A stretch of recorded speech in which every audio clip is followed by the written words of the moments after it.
بازار میں ایک قصائی کی دکان پر کافی بھیڑ تھی۔ لوگوں کی آوازوں سے دکان گونج رہی تھی۔ بھائی 1 کلو گوشت دینا، بھائی 3 کلو گوشت دینا۔ اتنے میں ایک بزرگ سفید پوش، چہرے پر داڑھی، سر پر ٹوپی، آنکھوں پر اینک لگائے دکان میں داخل ہوئے۔ جیسے ہی وہ بزرگ دکان میں داخل ہوا، قصائی سارے گاہکوں کو چھوڑ کر اس بزرگ سے مخاطب ہوا۔ جی ½ کلو گوشت چاہیے، بزرگ نے کہا۔ قصائی نے فوراً بہترین گوشت کا ٹکڑا کاٹا اور بوٹی بنا کر دے دی۔ بزرگ نے پیسے دینے کے لیے ہاتھ بڑھایا تو قصائی نے لینے سے انکار کر دیا۔ وہ بزرگ بولا، جاوید بھائی، آپ ہمیشہ ایسا ہی کرتے ہیں۔ قصائی مسکرا دیا اور بزرگ دکان سے باہر نکل گیا۔ لوگ گلے شکوے کرنے لگے کہ ہم کب سے کھڑے ہیں اور قصائی کو چربی چڑھی ہے، گاہک کی تو قدر ہی نہیں ہے۔ قصائی کی دکان سے ذرا فاصلے پر پڑی لکڑی کی بینچ پر ایک آدمی شروع سے آخر تک کا یہ سارا منظر دیکھ رہا تھا۔ وہ دیر تک بیٹھا دکان کے خالی ہونے کا انتظار کر رہا تھا۔ گاہک نپٹا کر جیسے ہی قصائی فارغ ہوا تو وہ آدمی اٹھ کر قصائی کے پاس آیا اور کہا،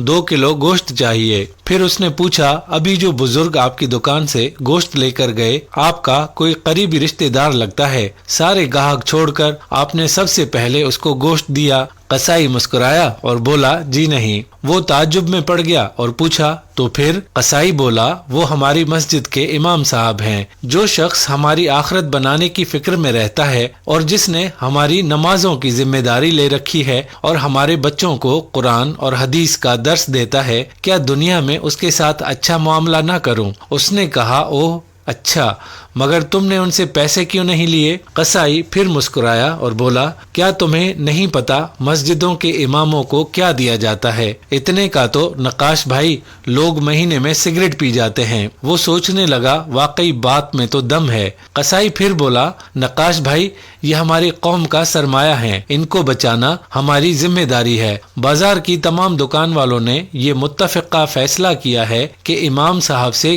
کوئی پیسہ نہیں لے گا۔ صرف میں ہی نہیں، یہ نائی، یہ جنرل اسٹور والا، یہ ٹیلر، وہ ڈاکٹر صاحب، کریانے والا، دودھ والا اور سبزی والا، کوئی ان سے پیسے نہیں لیتا۔ نقاش بھائی اتنا تو ہم کر ہی سکتے ہیں۔ اور پھر مسکرا کر کہا، نقاش بھائی ½ کلو گوشت کے بدلے جنت زیادہ منافع کا سودا ہے، یہ لیجئے آپ کے گوشت کی تھیلی۔ اس نے پیسے قصائی کی طرف بڑھائے اور کہا، پر بھائی میں تو جاب کرتا ہوں، کاش میں بھی آپ لوگوں کی طرح ان مولوی صاحب کی کوئی مدد کر سکتا۔ قصائی نے کہا، بہت آسان ہے، سامنے گلی میں امام صاحب نے سائیکل بننے کے لیے دی ہے، آپ دکان والے کو چپکے سے بل ادا کر دیجئے اور اس سے کہہ دیجئے کہ امام صاحب سے پیسے نہ لے۔ وہ مسکرایا اور دکان سے نکل گیا۔